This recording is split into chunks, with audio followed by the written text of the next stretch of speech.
Hey guys, it's your boy Trev the King here. Hey guys, what's going on? It is Richard Arisen here as well, and we are bringing you today the power rankings for the NPL Minors League. We've actually had enough interest in the NPL. It's pretty cool. We've had a lot of interest, a lot of support, and we've had enough interest that we've expanded to have a 12-team Majors League and a 12-team Minors League. So today, Trev and I, we are Majors coaches, and we will be going over the Minor League power rankings as analysts. Before we start, I would just like to say that this in no way reflects our personal opinions on any of the coaches. This is purely based on their teams. So anything we say, if it sounds harsh or if it sounds too critical, we're not criticizing the coach as people. We're criticizing them as coaches of the NPL and their drafts. In fact, I didn't even know whose team belonged to who. When I was doing the power rankings, I recognized only 4 teams, so that definitely wasn't any kind of a contributing factor or bias. I would also like to say that this is the week 0 power rankings. We haven't had any, well, we have had matches, but we're not looking at those matches yet. Those will be the next week power rankings. So this is purely just based on team structure, how the draft went, and all of that. So yeah, Trev, would you like to give a few words and then take it away? Yeah, as Richard said, these are not a reflection of the coaches themselves. These are purely based on the teams. Now, for example, I knew about 6 of these coaches because I've played with some of these coaches in the majors in the past and other leagues. But I had to, since I didn't know about how half the other people in the league did, I had to basically just make it based on just the teams themselves. So, yeah. So, starting off the power rankings, for my number 12, I have the North Carolina Tyranitar Heels. Coached by whom? Oh, coached by Parker, right. also known as K-Lover48, I believe. Or Clover, whatever I don't know. I never learned what that K-Lover was. But, all right. But he does have probably the strongest Dragon Fairy Steel core in the league, which consisting of Mega Aggron, Sylveon, and Latios, and that is a very good, very very very good core, very solid. He also has things like Crook, which is a very good Stealth Rock setter, very good Scarfer, very good Choice Bander as well.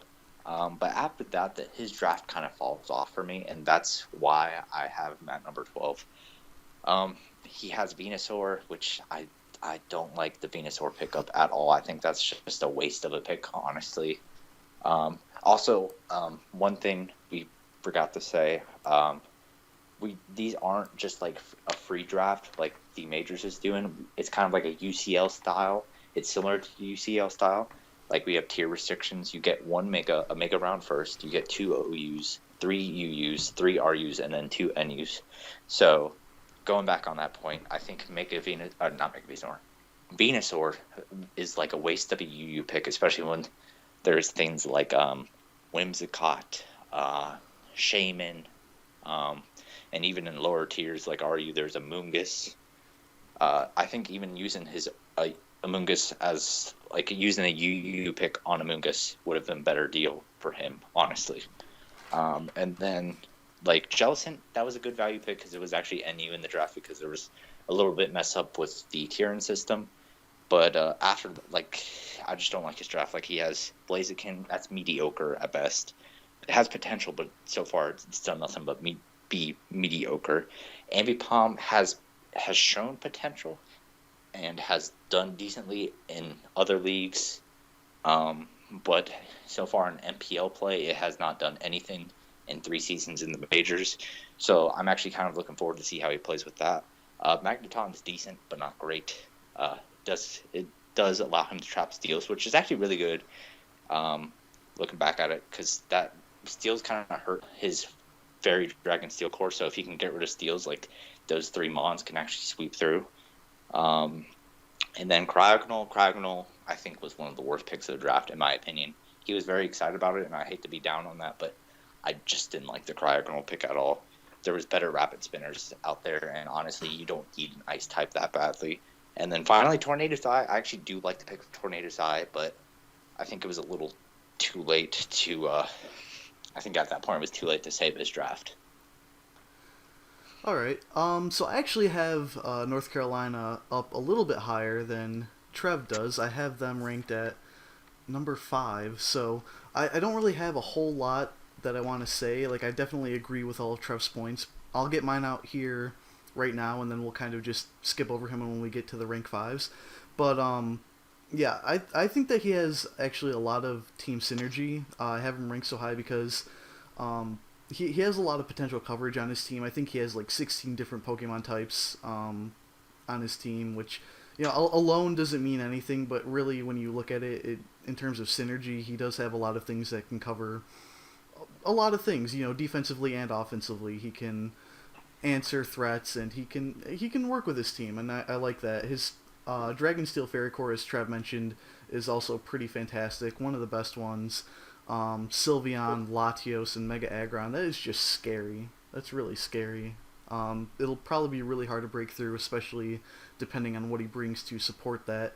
His Firewater Grass Core is slightly lackluster, I will agree. Venusaur and Blaziken, not the best, but I mean, they can do decent work. And paired with Jellicent obviously is not the best bulky water, but it's pretty decent, and it's somewhat versatile. It can handle a lot of different things, and it's been shown to have some potential. I think Tup has it in the GBA, right? Yeah. And he's been using it pretty well. So um, hopefully we can see North Carolina use it as well. They do have a decent ice weakness, but I think it's covered by just about every other thing on his team that isn't weak to ice. Like, there's Latios, Crocodile, Venusaur, Tornadus Eye, but then he has Mega Aggron, he has Magneton, he has Blaziken. So he has things definitely to deal with it, so I'm not too worried about that. Overall, I found it to be just a solid draft. I wasn't as upset about the Cryogonal draft. Mm-hmm. I wasn't as upset about Tornadus Eye or, you know, Blaziken. It's relatively mediocre, but maybe he'll be the one to kind of show its worth in this format. So that's why I have them ranked up a bit higher. But moving on from there, we'll actually go to my number 12 and Trev's number 11, which is Dons of the World, coached by MV. Now, MV is a very good player. However, his draft, like we said, we were going to base these power rankings purely on the drafts themselves, not on the players, and certainly not on them as people. But so his draft, it was very interesting to me, and I have it ranked so low, and I think Trev does too, because there are things that are a little bit questionable with his draft. His Dragon Steel Fairy Core, for example, which is Registeel, Dragalge, and Mega Diancie, it's very weak to Mega Medicham. That's what I found personally. That combination of Steel, Psychic, and Fighting really just, it handles it well. You know, you got the Bullet Punch, you got the obviously Mega Medicham is Fighting and Psychic, so you've got those stabs against Dragalge and Registeel. And obviously there are more threats than that, and I don't know, it doesn't handle Mega Medicham well, and it's a relatively mediocre one overall, I think. He does have it covered in other areas. He can cover his weaknesses, I will give him that. But he has 8 out of 11 of his Pokemon are dual typers. And that does benefit some, like for example Meloetta. Meloetta benefits from having an immunity to Ghost, which would otherwise hurt its Psychic typing, and it also gains a neutrality to Fighting, which would otherwise hurt its normal typing. So it does benefit that, but Talonflame is 4 times weak to rocks, and Stealth Rock is very, very common in League format. Almost everyone, I think everyone has a rocker, at least. Everyone has some sort of hazard setter. Celebi, 4 times weak to Bug. Quagsire, 4 times weak to Grass. I mean, we're just seeing this team is very, very susceptible to, you know, hidden powers and momentum moves and hazards, stuff like that.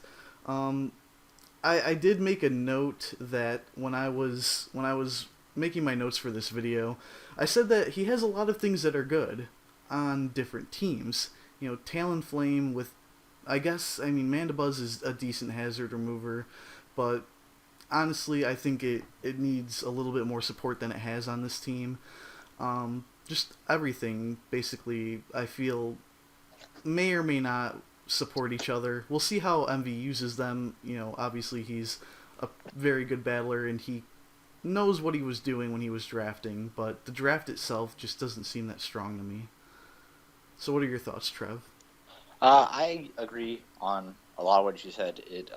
Although with all these dual typings, again, it actually kind of helps him out. For example, he's got 4 times weakness to Steel and Diancie, 4 times weakness to Rocks and Talonflame, Celebi times 4 to Bug, Quagsire times 4 to Grass. But that actually can also be advantageous because if an opponent does not have the coverage to hit all of those mons and it needs a hidden power, it's going to have to choose like one.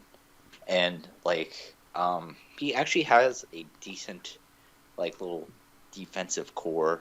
Mandibuzz, it's probably one of the bulkiest hazard removers there are, so that is a plus. It's not the most reliable, but it is probably the most bulky. A lot of his team can run multiple sets. Like Talonflame can run Spadef, it can run Band, it can run Natural Gift, it can run SD.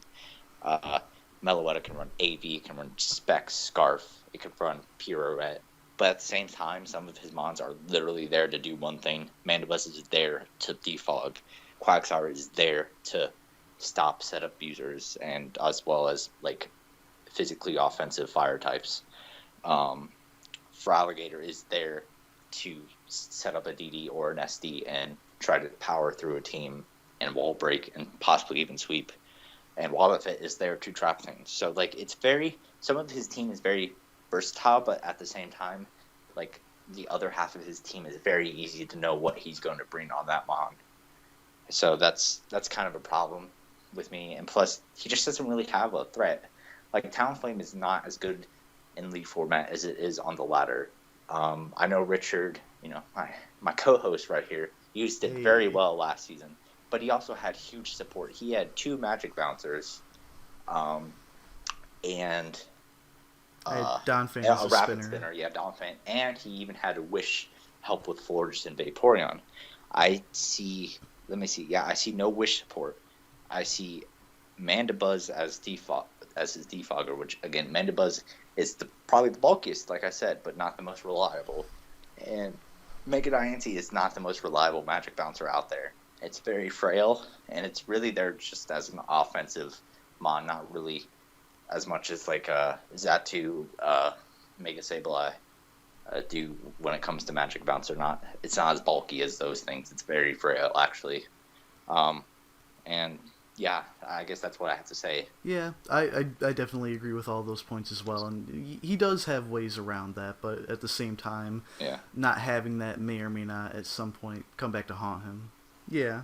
Okay, so if we're moving on now, number 11 for me, it's kind of interesting because this is actually a team that is very high up on Trev's list. I'm not going to spoil exactly where. It's in the top half. And this team, for me, is number 11. So should I start with that, and then you will tell me why I'm absolutely wrong in everything I've said once we get to yours? Sure. Alright, so at number 11, I have the Chelseadras, coached by TTM Vic. So Vic's team, he has a lot of really good things. He has a Victini, which is his namesake. He has a Weavile. It's a really good sweeper, very fast, very, strong, hard-hitting. It's a great revenge killer. It could possibly be a sweeper. It has priority, stab priority. It has knockoff, stab knockoff. So it's a really great mon. Tentacruel is a great rapid spinner, a great water type. He has Florges. Florges is probably the second or third best fairy type in the format, maybe third or fourth. It's a really good mon in the format. It's a fairy type. Fairy types are always very valuable. It can pass wishes. It could even be a setup sweeper with Calm Mind. So it can do a lot of things. It can cleric, it can wall, it can set up. So Florges is decent. Haxorus also a very underrated threat, very powerful. His lower tier picks are still pretty decent. You know, he's got Bronzong, which can be a decent wall. Cophagrigus, which is, you know, it's annoying in its own right. There are ways around it, but it also can really be a hassle to unprepared teams. Chinchino, Xatu, and Kecleon, a bit more, you know, scraping the bottom of the barrel, but they're all decent in their own right. Trev will probably talk more about that when he gets to his part. And then he has one of the scariest defensive megas in the format, which is Mega Venusaur. With all of that said, why do I have him at number 11, you may be asking? Well, he has 4 things that are very, very weak to Dark and Ghost, and probably the most popular Dark move in the game, which is Knockoff. And those things are obviously Victini, Bronzong, Cophagrigus, and... oh, I'm missing one, Xatu.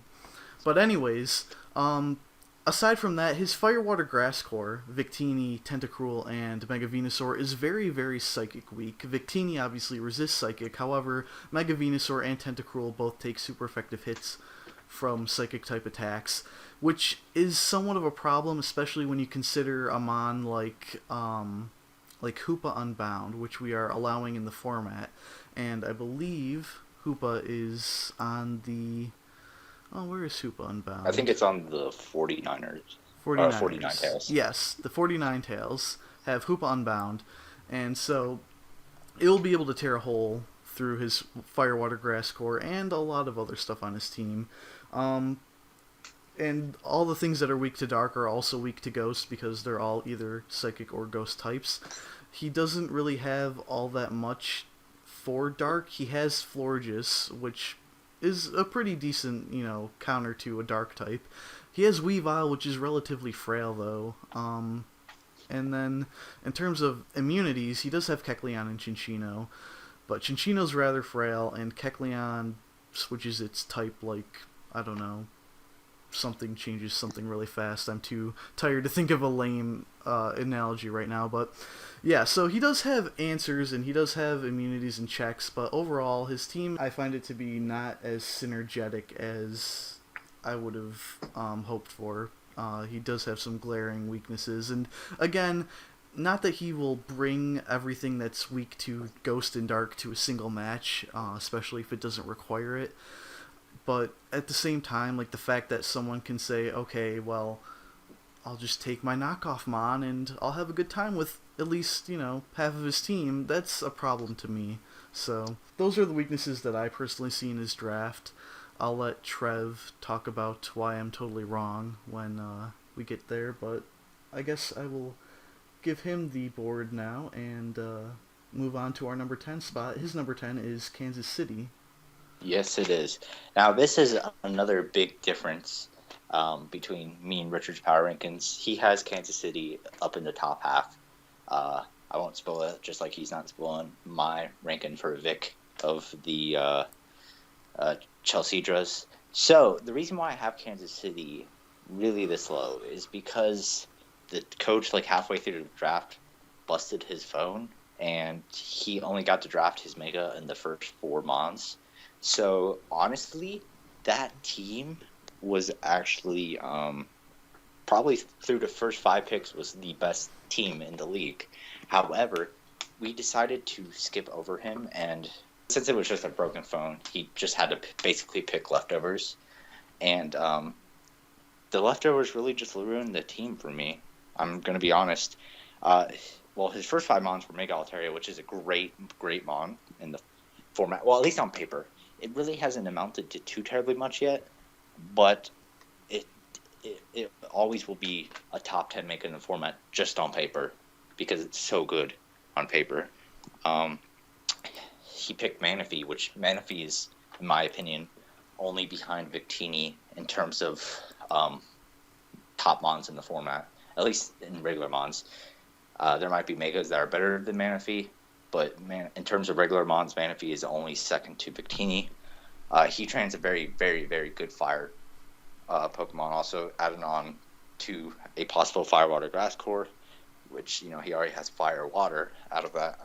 Reuniclus, I love Reuniclus. I drafted it myself for my season 14, and I just love it. I love it. It gets regenerate. It has 3 really good abilities. Magic Guard is the most common one, which is really good.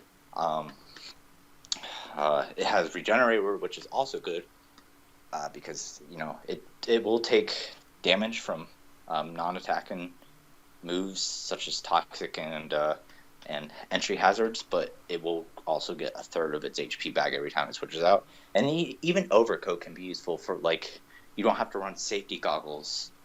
You can actually run an item on it, although you don't get the benefit of not taking damage. So, it's all it just depends on what you want to do. But Reuniclus is really, really good. It's really good, big threat. Then he picked Amoonguss, which completed his Fire Water Grass core, and probably had one. He probably has. Looking through it, I probably think this is the best Fire Water Grass core in the league. Plus, he can kind of form a somewhat regen core between Amoonguss and Reuniclus if he so chooses. And then after that, that's when his bone broke and he had to pick whatever was left over. So that's when it went down for me. So he picked Gastrodon, Azelf, Gligar, Electivire, Golbat, and Ludicolo.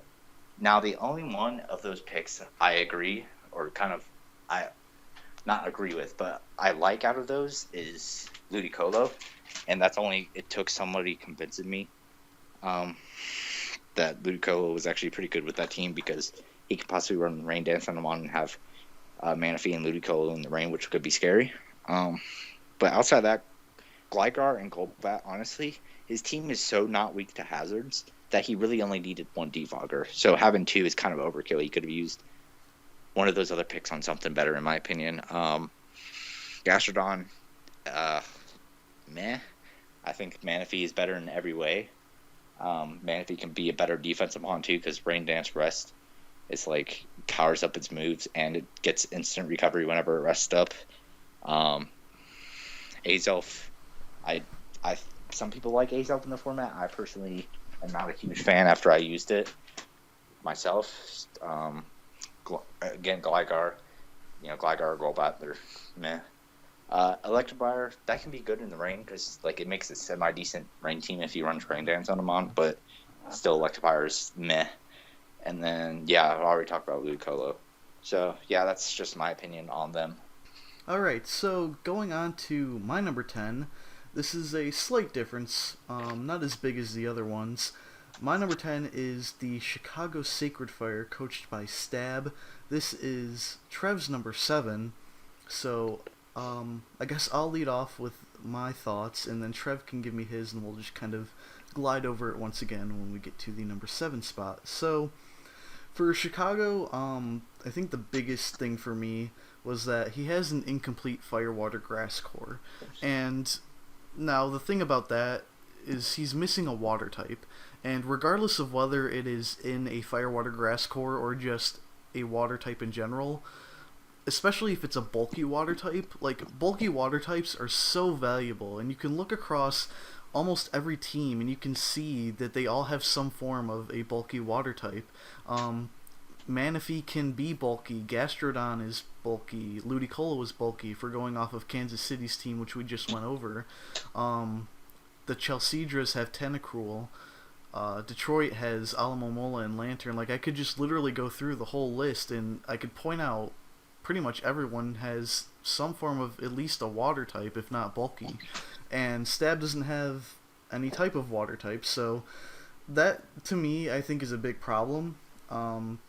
To me, that kind of brings down the synergy of his team a lot. He does have a lot of good threats. He has Excadrill, he has Thunderous Eye, Arcanine, Goodra, Chestnut. He does have a defensive core going, and he can make something out of that. He also has very, very big threats with Dugtrio being able to trap things. Pangoro, though we haven't seen it very often in League format, I think can put in a lot of work. He does have things that definitely are scary. His Mega, oh my god, Mega Gardevoir, that is terrifying, especially combined with Excadrill. And Gudra, that kind of Dragon Steel Fairy Core there, that is, oh my god, that's incredible. But his lack of a bulky water really just irks me. And he does have a glaring ice weakness. It's so glaring. It's huge. He has Thunderous, Gudra, Chestnut, Dugtrio, Rhydon. All of them are weak to ice. His only resistances are Regice and Arcanine, and I think everything else takes neutral damage, and a bulky water could definitely help there. It's arguably the most important part of a fire water grass core. It's one of the most important parts of defensive cores in general. We all know how terrifying Suicune can be, how terribly annoying it can be when it sets up those calm minds and there's no way to get rid of it. So having a mon like that definitely would have helped his team, definitely would solve his ice weakness problem. But for right now, I think I'm going to have to put him at number 10. I know that he could probably improve his draft in the free agency, but when you can have one or two mons that are basically your win conditions, like the things that will do a ton of work against this team, you can very easily say, okay, now what's his stop to those two mons that will run through his team, and then prepare the rest of your team to take on his stops that he's obligated to make because, he doesn't want to risk an ice type running through his entire team. So that is why I have Stab at number 10. Would you like to explain why you have him at number 7? I would actually probably have him a little bit higher, but I did help him draft his team, so I didn't want to make it seem like I favored him, so that's why I put him a little lower than Trev is I probably biased. would've. Yeah, I'm totally biased now. But the reason I put him at number 7 is because he actually has, arguably, when I said earlier that Parker of the North Carolina Tar Heels had arguably the best Fairy Dragon Steel Core, the other person that arguably had the best Fairy Dragon Steel Core was indeed Stab, because Mega Gardevoir, Excadrill, and Gudra is actually a very, very terrifying Dragon Fairy Steel Core. Gudra's more bulky, and then Excadrill and Gardevoir are just ridiculously hard hitting. Excadrill is a very good spinner as well. Gardevoir can be a good wall breaker, really. There's not really anything that can safely switch into Gardevoir. But on the topic of Sap not having a water type, yes, ice types are very threatening to his team. However, for example, if it's a special attacker, something like Regice, which has base 200 SPDF, which is absolutely crazy, can easily take on any special attacker, especially a special attacker that's an ice type in the game, pretty much. As long as it's not running a physical, as long as it doesn't have the capabilities of running a mixed set. Also, Gudra is so bulky on the special side that if it's a special attack and ice type, for example, Cryogonal, what's another ice type? Articuno was another one that was drafted. Even Kyurem. Gudra's, AV Gudra is bulky enough to live a +6 ice beam from a mana fee. So, as long as it's not a physical ice type, Gudra can take it on pretty well because it does get Fire Blast, and even Draco is going to do a lot to a ice type. And then in terms of physical stops to ice types, he does have Arcanine, which is actually one of the best ice type checks when it comes to physical in the game. For example, Sneasel and Weavile can't touch Arcanine at all, and Arcanine also does the water type's job of blocking fire types as well. Arcanine is also a really good fire check.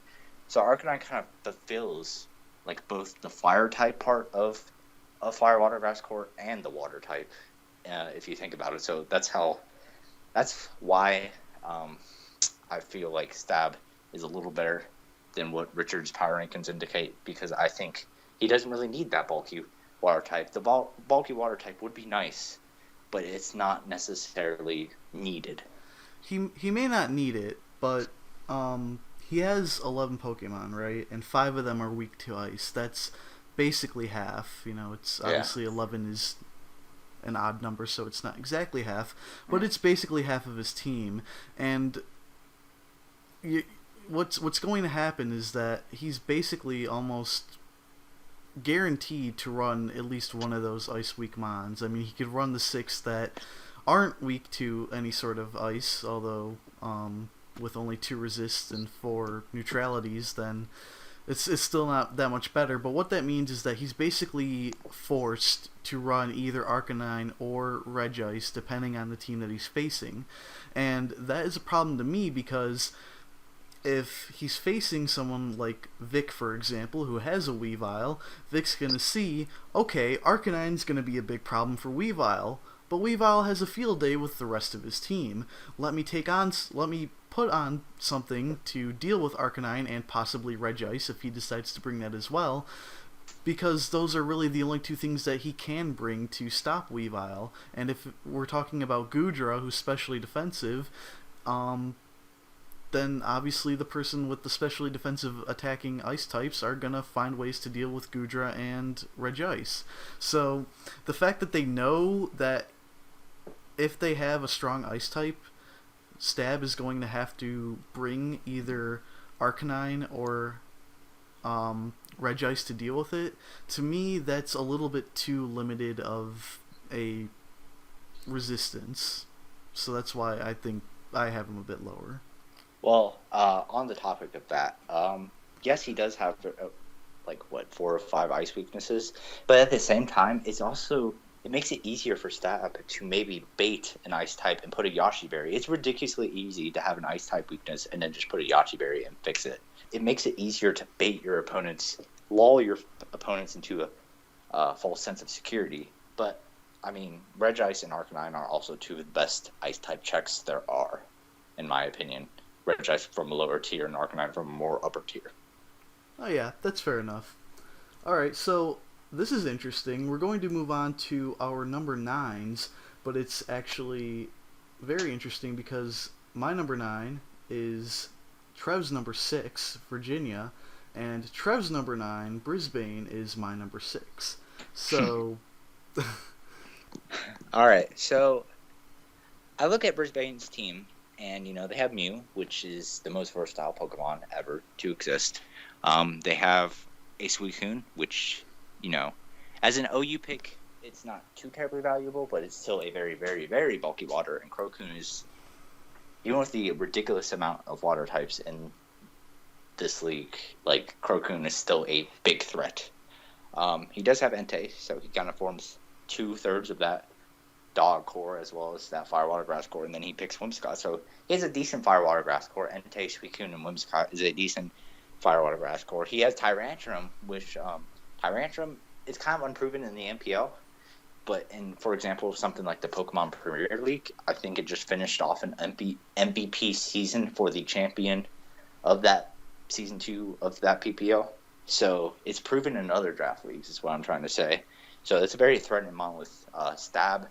No recoil HUD Smash, by the way, and Dragon Dance, and even a Scarf set or a Band set is just terrifying. Nidoking, one of the best mixed wall-breaking mons from UU, if not the best from UU, and one of the best overall. Frostlass, a very good lead spiker. Liepard is Liepard, even though Swagger is banned. Liepard's still freaking annoying. Even an offensive Liepard can do some work. Galvantula, Sticky Web. Sticky Web actually is terrifying on this team because that just means banded Tyrantrum and banded Entei, if brought together, just have a field day if a team has a lot of mons on the ground. And then Sawsbuck, this is what kind of ruined the draft for me. I know it's the last pick and he can easily drop it in free agency in 3 weeks, but this ruined the draft for me. He also had as his Mega Scissor, which is good. So his Fire Water Grass core is pretty decent. Not the best, but not the worst. So it's about in the middle. His Fairy Dragon Steel core is pretty good as well. Mega Scizor is probably a top 10, top 15 mon in format. In the format at least. Some people may rate it higher, some people may rate it lower. I rate it kind of in the middle as a top 10. And then Tyrantrum's a terrifying dragon type, although it really isn't terrifying as a dragon type, as more of a, no recoil stab head smash. And then Whimsicott, I mean, defensive Whimsicots usually do run Moonblast, but I find Whimsicott is more of a grass type than a fairy type, if you guys can understand that. As well, although Specs Whimsicott can actually be threatening, as Michael showed in NPL Season 3, Specs Whimsicott actually does put in quite the amount of work. But yeah, the reason why I have them at number 9 is just like, yes, they have Sticky Web. Yes, they have a decent Firewater Grass core. Yes, they have a pretty terrifying, or at least terrifying offensive Fairy Dragon Steel core. But his defensive core, like, is not that great. Like, it's Suicune Whimsicott. And, like, that's it. That's the only defense he has on his team. He can run a defensive Mega Scizor. He can run a defensive Mew. But still, his defensive core leaves a lot to be desired. Yeah, I see that. I guess I have him up a little bit higher because I, for one, think that his Firewater Grass core is pretty solid. Suicune, Entei, Whimsicott. Obviously, Whimsicott can be a prankster troll. It can somewhat function offensively. It's not the strongest special attacker, but it can do, a decent chunk to something that's not expecting it. It can set up Tailwind, which is very useful, so that also helps with his speed issue. And I guess I don't mind Sawsbuck. I don't think Sawsbuck is a terrible Pokemon. It's definitely unproven in League format because if you have an open draft, I doubt many people would pick Sawsbuck. And yes, there are better options even in the lower tiers, but it does get access to Sap Sipper, I believe.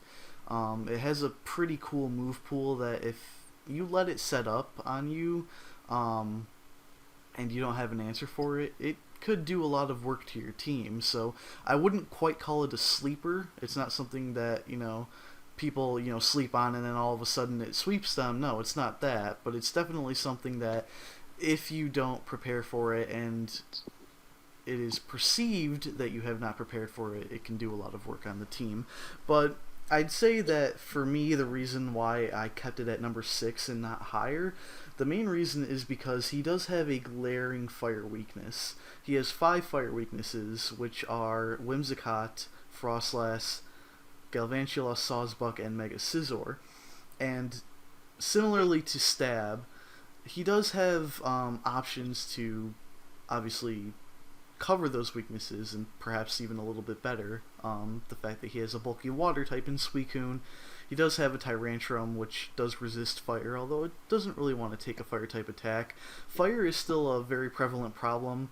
Entei obviously resists fire. It is a fire type. But the main problem that I see in that is that his Volt Turn core, he has a very good U-turner in Mega Scizor, and Galvantula is, I think it can learn U-turn as well, but it's a special attacker, so it will tend to use Volt Switch unless there's a lot of ground types on the other team. Then he might want to look into U-turn, but anyways, his Volturn core is weak to fire, and Scizor is weak to fire 4 times, and since it's a Mega Scizor, it does not have access to the fire resistance berry. Therefore, it's going to be taking a lot of fire damage, and so when you have that as basically your only way of momentum, I guess Mew gets U-turn. So he does have other options for momentum, but I mean Mega Scizor and Galvantula, that's going to be his main Volt Turn core, his main momentum core, and they're both weak to fire, which is going to limit the amount of other things weak to fire that he can bring on his team because, obviously he doesn't want to bring all 5 of his fire weaknesses because he'll just get swept by a fire type. So that's one of the main weaknesses I see in his draft, but this is an example where I looked at the things in his team: Mew, Suicune, Entei, Whimsicott, Nidoking, Tyrantrum, Galvantula, Mega Scizor, and despite the fact that they have their weaknesses between them and the fact that his lower tier picks maybe weren't the most impressive, the things that were impressive on his team were so impressive that it gave him a bit of a leg up, and you'll see that that wasn't quite the case with another team that I have on my list. But for right now, we'll switch. We'll do a flip-flop. We'll talk about Trev's number 6 and my number 9, Virginia, coached by, I believe this is Cutness. Yeah. All right. So why don't you lead us off with that? All right. Well, from now on, I think I'm going to speed through because I think I've been taking too long and it's kind of getting to me. So from now on, I think I'm going to go through a lot faster. He does have a very good Voltorn core with Rotom, W, Infernape. Not really U-turner or Volturner, but Togetic does get Baton Pass. But, he also has Heliolisk for Volt Switch, so he does have like a lot of momentum on his team. Infernape's one of the best Pokemon in the format. Rotom W is very bulky water type. Fortress is a very mixed bag. A lot of people either hate it or they are mediocre. Nobody really loves Fortress in the format. But you either hate it or you think it's mediocre. I think Cutness thought it was mediocre, so that's why he got it. It can set up all hazards except for Sticky Web. So that's pretty nice, and it gets a rapid spin, so it'll be able to win against other hazard setters because it does have rapid spin as well as hazards. Gardevoir, it's a very good Scarfer. It really doesn't do much other than that, but Gardevoir is a very good Scarfer in the format. Heliolisk is a very versatile mon with things like Surf, Hyper Voice, Thunderbolt, Volt Switch. I believe it gets... I don't know if it gets Grass Knot. I think it gets Grass Knot. If it does not, then meh. But it gets Dark Pulse as well, which is really nice. Focus Blast is also very nice. And then obviously you can always run HP Isis coverage. Blissey is Blissey. It's fat and it wish passes to everything, so that's lovely. It's a rock setter. He's got Delphox. It's one problem I do see with this team is he's got a lot of dual types. Or not dual. When I mean dual types, I mean he has 2 of the same type. He's got 2 fire types. He's got 2 bug steel types. Let me see if he has any. I think that might be it for like the dual types, but that Maybe really hurts. Third bug type. Oh yeah, he has Mega Pinsir as a 3rd bug type. So he's actually, now that I look at it, he's really weak to fire. Like a fire. Yeah. Like if a fire type could set up the sun and have Solar Beam as well, it would kind of just run through his team. Although they would have to be worried about the possibility of Vileplume if he like tries to predict a fire type to bring like Sunny Day. But yeah, he's very weak to the combination of fire and grass. So like a decent Fire Water Grass core can run through his team relatively easily. I am not a fan of having Durant and Fortress on the same team, just because even though they do totally different things, they're totally both terrible on the special defensive side, and they're 4 times weak to fire. So yeah, the reason why I have him so high though is because he does have a decent defensive core with Rotom W, Blissey. Delphox can kind of go defensive. Vileplume can kind of go defensive. Togetic can kind of go defensive. Togetic is also really good because it can nasty pass into things like maybe a Scarf Rotom W, a special Infernape, like a Specs Infernape, so you don't have to run Nasty Plot Life Orb if you just want to blow holes through your team. Just Baton Pass and Nasty Pass into Specs Infernape, Specs Heliolisk, all that kind of stuff. He also does have a very viable Sun team. If he runs Sunny Day on like something like Blissey, I believe, like Solar Power Heliolisk, Infernape with Fire Stab, Delphox with Fire Stab, Vileplume with Chlorophyll, and the Mega Pinsir is absolutely terrifying. So in Sun and out of Sun, I mean, Sun doesn't really affect it, but it doesn't matter what environment is around Mega Pinsir will sweep you if you do not prepare for it. Yeah, I definitely agree with all that you've said. He does have something that I didn't notice until now. He does have a lot of different weather options, which is pretty cool. I have him at number 9. I'm just going to kind of quickly go through this because I don't really have a whole lot of notes on it anyway. The reason that he's so low for me, that I think ultimately put him as my number 9, is because of his fire weakness, and he does also have a slight ground weakness. Ultimately, though, it was really hard after I got past my bottom 3.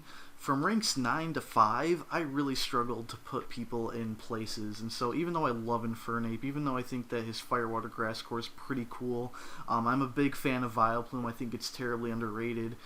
Even in the lower tiers, it can put in a lot of work, especially in the lower tiers, which is where it is. And Heliolisk is amazing, so I like his team, but it was really hard, again, putting him up against my ranks 9 through 5, so he ended up at number 9. I guess you could say that his fire weakness contributed to that, but yeah, so that's what I have to say about Cutness's team. So I believe we've already covered... No, we haven't covered our number 8s. Okay, so this is another interesting point where we've kind of had big differences on our number 8s. I have San Francisco, and you have a team in my top half, which is the Tampa Bay Luxrays. Yes. I guess I'll just quickly go through my comments on San Francisco. I'll let you talk about Tampa Bay for a bit, and then we'll move on from there. And I'll cover my points when we get to them.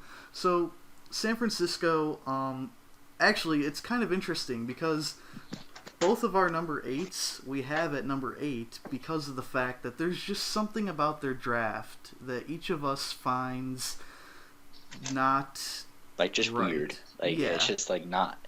It's not like they both have pretty fantastic drafts, but like it's just there's some missing piece to it that we just can't put our finger on. And I just in my notes all I have is that he has an okay draft.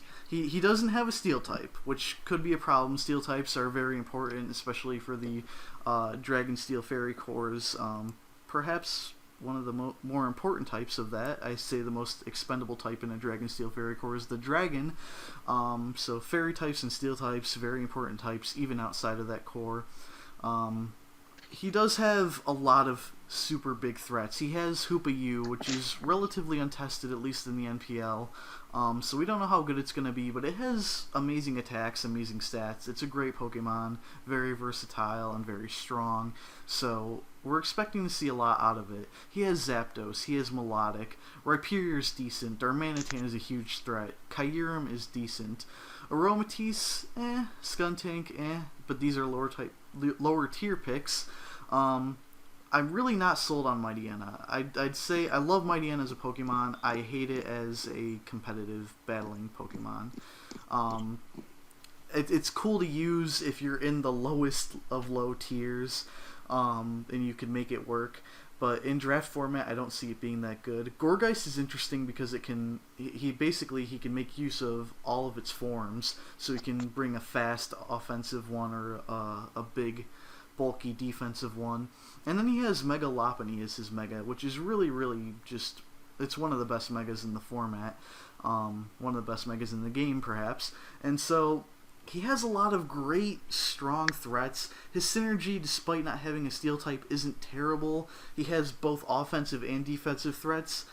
It's just, when I look at it, there's something missing for me that I just can't put my finger on. I don't know what it is. The only reason that I ranked him above Virginia, originally I had Virginia at number 8, the only reason I ranked him above Virginia is because I looked at his team and I said, despite the fact that I don't know what is wrong with this team, he does have a lot of really threatening things, and that kind of bounced him up one rank for me. Other than that, I really don't know what to say about it. It's an okay draft. I'm hoping that he'll win a lot of games and he'll show me why it's a good draft, why it's a great draft, especially because Ninetales is one of my favorite Pokemon. But yeah, anyways, that's why I have him at rank 8. Would you like to explain your rank 8? So for my rank 8, I have Monotui of the Tampa Bay Luxrays, and Richard actually has him a lot higher than I do. But he does have there's a common theme, and when people have Fairy Dragon Steel cores, they happen to have like very, very good Fairy Dragon Steel cores, and this is one of them. For example, there is Megalodios, which was recently unbanned, Clefable, and Scizor, which is actually a pretty good Fairy Dragon Steel core. Clefable was one of the best Pokemon in the format. mostly as a defensive Pokemon because it can do many things, but it can also be a decent offensive Pokemon if you want to run a Life Orb, like Softboiled 3 attack set or something. Scizor, regular Scizor isn't as good as Mega Scizor, not even really close, because Mega Scizor's added 10 base speed and added bulk on both its physical and special side. Just makes it so much better. But Scizor, regular Scizor does hit harder than Mega Scizor if it's Life Orb or Banded. But it just doesn't have the same versatility that Mega Scizor does, even though they have the same move pool. Just because of Mega Scizor's stats, it can be a little bit more versatile. Nidoqueen is a bulky rocker, but I don't know. It hits hard, but it doesn't hit as hard as Nidoqueen. It is a better rocker than Nidoqueen, but Nidoqueen just isn't, to me, bulky enough to be like really bulky, but it's not strong enough to be strong. It's a reliable rocker, but that's about it for me. Shaman is a very good grass type. Selgor is a very good lead spiker. Seismitoad is a very good rocker, probably the best water ground type there is, unless I'm missing one, because I would rank Seismitoad ahead of Gastrodon and regular Swampert. Maybe Mega Swampert might be a better overall Pokemon, but it's Mega Swampert. Chandelure is a very terrifying special Scarfer. Hitmontop is a pretty good spinner. Another ice type late pick I do not agree with. Articuno. Like, why? Why Articuno? It can be good if we were playing NU League. It's not I don't like it, and I have never seen it used, and it could play very similarly to how Moltres does, which, Moltres is also 4 times Weak to Rock and also has Defog. But Moltres is also a fire type, which fire types is, in my opinion, the best type in the format. Ice flying is just not cutting it out for me. It's even worse than Cryogonal, in my opinion. It's slower. It's not even as bulky on the special side. It is bulkier on the physical side, but I just don't like it. Electabuzz, that's a very good pick. I do like Electabuzz a lot better than Electivire.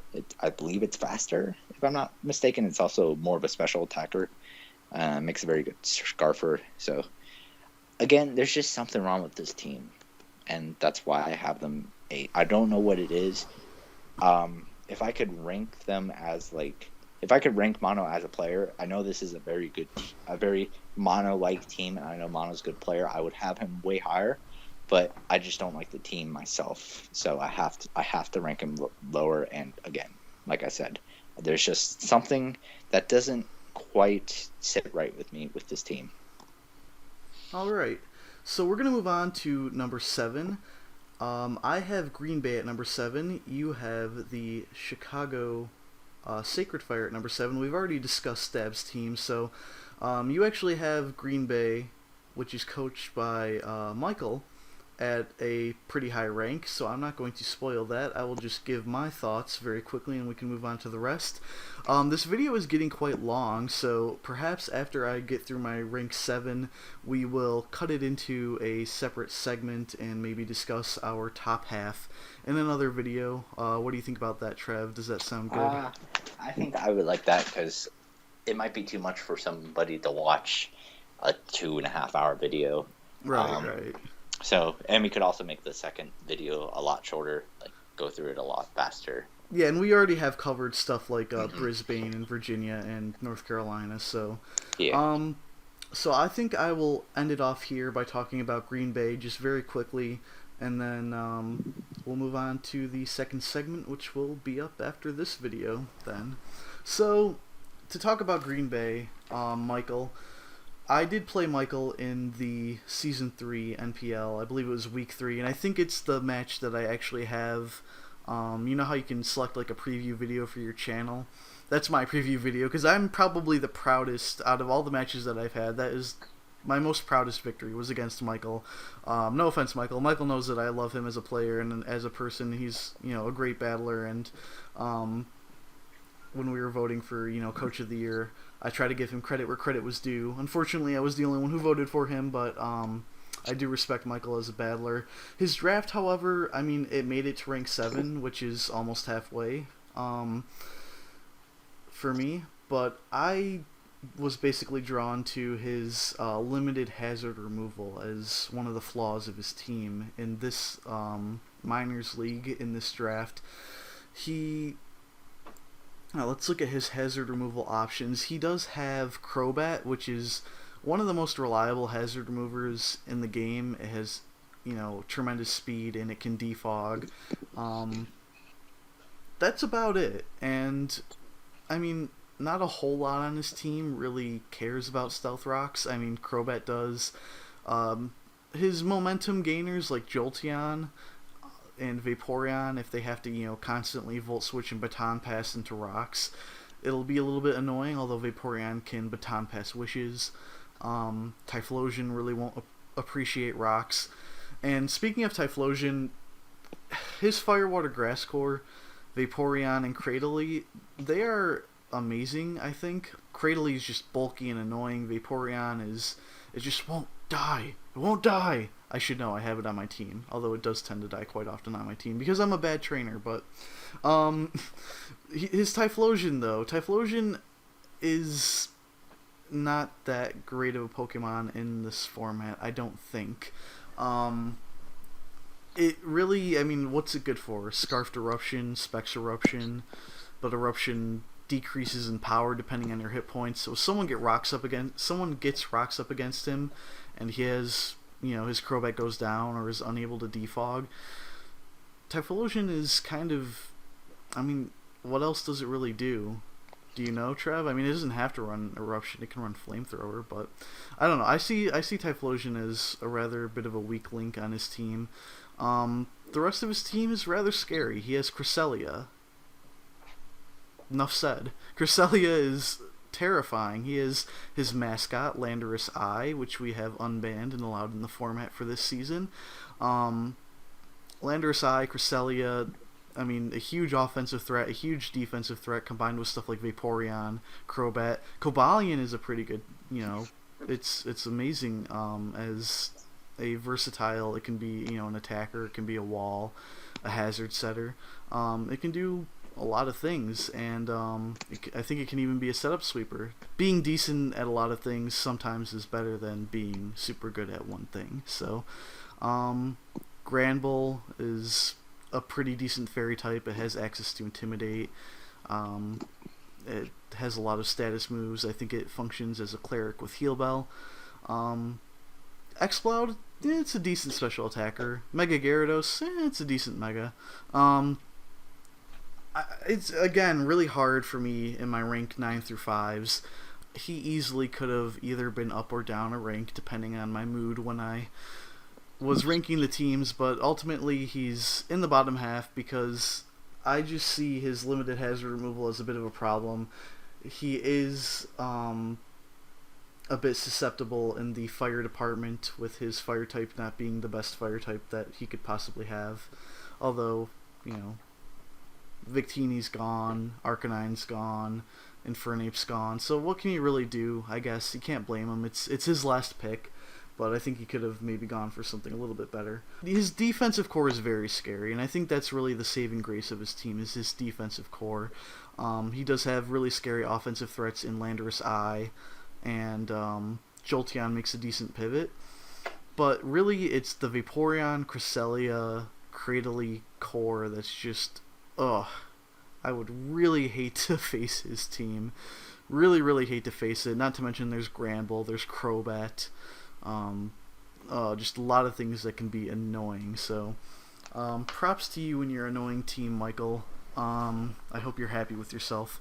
And I guess that's going to conclude our first segment for the NPL Minors Power Rankings. Hope you guys enjoyed, and stay tuned for the second video.